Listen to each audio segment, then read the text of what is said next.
If you can avoid these 3 mistakes I'm going to talk about and implement these easy tips, you're going to significantly improve your communication skills. But before we get into that, what does it mean? What does it mean? Let's define it first. So for me, it means explaining something or getting a message across in simple and clear language. Now, this will make a lot more sense as we go into the rest of these, because what good communication is not is using complicated words. If I get fancy vocabulary, if I learn 15 new words every single day, if you're learning English, it's great, but if you just want to complicate your speech, that's not going to help you get the message across in a simple and clear way. So for example, let's say you ask someone the time, right? What do you want them to say? You want them to just tell you the time. Hey, what time is it? 10:30. That will be clear communication. It goes from the messenger to the receiver in the shortest possible route. Now, imagine if you said, hey, what's the time? Oh, you know what? When I came into work, I also wanted to know what the time was because I came in at about 9 o'clock and then I started going into this meeting and the meeting was taking so much time. Don't you feel like at work a lot of time is being spent on doing X, Y, Z? But yeah, let me check the time for you. The time is, what is the time? Let me check my phone here. It is 10:30. I said the same thing. I gave you the same exact response, but I went all over the place. This is not clear communication. Okay? So that leads me into mistake number 1. What is the biggest mistake people make with communication? And that is they ramble. A lot like I just explained, they go all over the place, meaning they don't know where to start, they don't know what the point is, they don't know how to end, and they don't quite know how to take their thoughts and organize them, all right? So let's look at this beautiful drawing that I made just for you, all right? So this is the real life x-ray of my skull. This is what it looks like. I want to explain a concept to you, and I have all of these different things in my mind, and I don't quite know, okay, how do I express them? How do I throw them out into the world? So instead of organizing before I verbalize, I'm just going to take all of my unprocessed thoughts. I don't really know what to ask you. I don't really know what to say. Let me just verbalize it. Let me just throw it out there. So then the other person has to hear all these mumble jumble of thoughts in no specific order.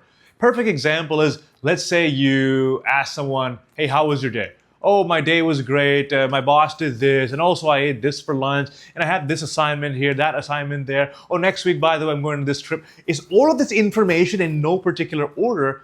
And you're thinking, wait, what's the point? What am I supposed to take away? What's important? What's not important? So in other words, you have to organize before you verbalize. Organize in your head your thoughts in a clear and simple way, then verbalize them. Because that way, you won't seem like you're going all over the place. I will tell you this, if you want to come across as an expert, as a competent communicator, nothing will kill your competence more than this. Because people who get nervous or people who don't know what to say, they tend to talk faster, they tend to talk more, and they tend to talk in spirals. Now, if you know your stuff and you've talked about it so many times, you can pick up the speed. But if you're talking nonsense at an accelerated rate, believe me, people will get annoyed and they'll say, this person has no idea what they're talking about. Now, if we take all of these thoughts, let's say you want to talk about all of these individual elements, and then you organize them this way, how much easier is it to understand? So if you just look at this drawing here, and I said, hey, how many circles are here? It'll take you forever. How many circles are there? I don't know. How many squares are there? But if I organize it like this, how many squares are there? 3. How many stars are there? 3. Your thoughts have to be the same. They have to be organized. So what does this look like? If I said, what is my favorite thing to eat? Like I like eating chicken, I like eating pizza, I like eating steak, sometimes I like eating dessert, blah, blah, blah. I'm going in all these different directions. But what if I structured my answer? Instead of rambling, I said, there's a lot of things I like eating, but what I've really been enjoying is pizza. The reason I love eating pizza is because of X, Y, Z. I love the cheese, I love the thin crust, crunchiness of it, and I went to New York recently and it was amazing and I've never eaten anything better. So that's why pizza is something I'm obsessed with. What was my answer? My answer was pizza because I highlighted it, I repeated it, and there was a clear structure. So stop rambling. Don't go all over the place. If you are going to talk more, make sure adds to the subject matter, okay? So, rambling done, let's get to problem number 2. This took me a while to learn, but I firmly believe people need to pay attention before they can allow themselves to be informed. If I just throw information at you and you have no idea who I am, and I'm saying it in a very boring way, I could be sharing the most important information, but because I'm not getting your attention, you're not going to listen. So the second biggest mistake people make is they speak with sameness. Sameness. What does sameness mean? It means talking in the same way the entire time. If you look at your volume, most people, since they were kids, they spoke in the same exact volume. Hey, how's it going? Going good? Yeah, we're really excited about this brand new product. Thank you for coming in. Please have a seat. We'll be right. Can you see how it's all the same volume? So because you don't have any variety in your volume, it eventually becomes boring. Same thing with your rhythm. So rhythm being you speak in 2 or 3 words and then you pause, or 4 words and then you pause. So here's me talking at a very predictable rhythm. Today I will teach you how to communicate in a way that helps you become slightly better and more competent at the way you speak. Can you tell the rhythm? 3 words, pause. 4 words, pause. In your head, it becomes predictable, and the moment something is the same or predictable, our mind says, oh, I know what's going to happen. I no longer need to pay attention because I already know what's going to happen. Let me tune out. So that's rhythm there. Then you have pitch, where I can be extremely excited and just go higher in my pitch. Or I can come down here and speak. So for example, if I'm telling you a story, I could say, I couldn't believe it. I was so excited. I got this birthday gift. I've been waiting for it for a very, very long time. And I finally opened the birthday gift. And it's something I've wanted for 10 years. Now, first of all, did you feel the emotion there? Secondly, went really high up, and then I brought it down. Again, this keeps it interesting. This adds some emotion. And then lastly, you have your body, which is, if I have the best idea in the world, if I'm telling you how to buy a Ferrari for $10, then I can stand completely still and do nothing, and you will listen to me because the topic is so interesting. The more interesting the topic is, the less I have to do to make it interesting. But let's say I'm trying to get you to buy life insurance. Not the most interesting topic in the world. So I might need to make it more interesting. So if I'm just standing there and I'm going up and down with my volume, sure, it will create variety. But if I just use my body more, first of all, what happens as a byproduct of that, when you use your body, your voice will automatically go up. You'll get more energetic. But also, visually for you, it'll be interesting, because if I'm just standing still, it's like looking at paint dry, where nothing is changing. It's just the same thing. But if I'm moving around, if I'm explaining things to you, if I'm using a whiteboard, something new is happening every few seconds, and you want to keep paying attention. So with volume, with your rhythm, with your pitch, with your body, there are more things too. Avoid sameness. Avoid sameness. So remember this, variety over monotony.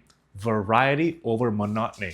You're not trying to just talk loud or just talk quietly, just speak fast or just speak slow, just go really high in your volume or really low, or use a lot of body language or use none at all. Variety. Go up and down and up and down. Variety over monotony. So point number 1 was to stop rambling, organize before you verbalize. Point number 2 is avoid sameness. Variety over monotony. Let's get to the last one. Now, if you are on stage, let's say this is you on stage, and there's many people, you're going to communicate in a certain way. There's a bigger audience, your gestures have to be bigger so people in the back can hear you. And if you're in a room where you're not mic'd up, you're going to have to talk louder so people all the way around the auditorium or the room can hear you. You might have to walk around the stage. So you'll have a certain way you'll communicate. Now, who is in the audience? If you're speaking to children, for example, you can't show up and today we're going to discuss the 3 things that our company can do. You're probably going to be a lot more lighthearted, a lot more chill. You're going to try to get their interest, and you'll simplify your language, okay? So that's you on stage. Who are you speaking to? What is the audience makeup? Let's take number 2. You are in a boardroom and you're presenting to 3 people. Are you going to do the same thing you do on stage? Welcome, today I'm here to share with you my 3 point. You will look like an absolute moron, right? You're not going to do that. You're also not going to scream, I am here because I want to teach you about. No, why? Because the 3 people are right in front of you. In other words, again, your communication style will change. Let's take one more example. You are on your first date. I imagine you will look somewhat put together if you were a reasonable human being.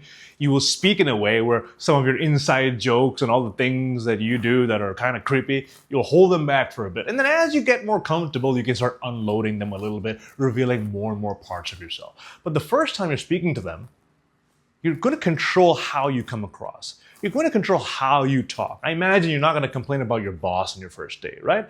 So what is the point? The point is this. Most people don't understand how to adapt their communication style to the context. Now, this is one of my biggest fears when I make videos, is because you might watch one of my videos that says, here's how to speak louder, here's how to use more body language, here's how to do this. And when I'm talking about this context, you might apply it to this context where, hey, how's it going? My name is Yat. You're going to freak people out, right? So knowing how to use context, contextual communication. So remember this in your mind. Context over concepts. You can learn all the tips and tricks, but what context do you use it in? Context over concepts. So in this case, what is the context? The context is I have 100 executives. How am I going to communicate? If the room is large and there's 100 executives, I have to speak in a more professional way unless I'm trying to entertain them. And I have to speak louder. I have to make my body as big as the room. That is the concept, the context. Now, I will change that.